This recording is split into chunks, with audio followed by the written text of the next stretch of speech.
Hey guys, my name's Andrea Lyon. I live in North Bay, Ontario, Canada. It's about 3 hours north of Toronto, if that kind of puts things in perspective. Um, I've been a correctional officer at the North Bay Jail for the last 4 years. And as I've progressed in my career, I've really noticed that there's a lack of resources for first responders, not just with correctional officers, but I've noticed it with the nurses that we work with. And then on top of that, just like making connections with police officers, firefighters.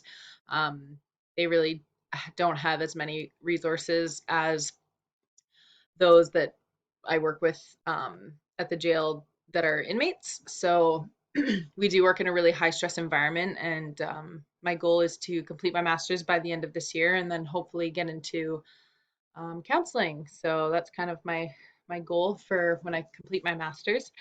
Um, I've already done, I guess it would like 8 months of placement last year with the jail with the social worker. So I've kind of done that side of things, and it's just not for me. I think part of it is probably because of my career. I'm definitely self-aware that I'm a little jaded when it comes to dealing with the population that we work with. So I don't think it's right for me to get into that side of things. And I think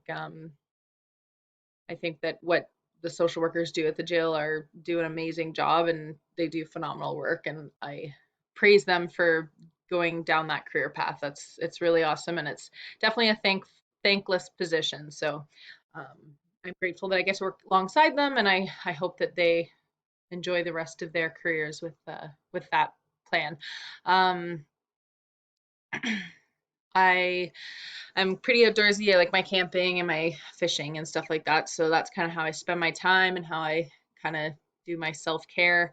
Um, and then when I'm not doing that, I'm spending time with my dog or going to the gym. So those are kind of a little few things about myself, and I'm really excited to start my last bit of placement and to meet everybody else and hear what they end up doing for their placement. So thanks.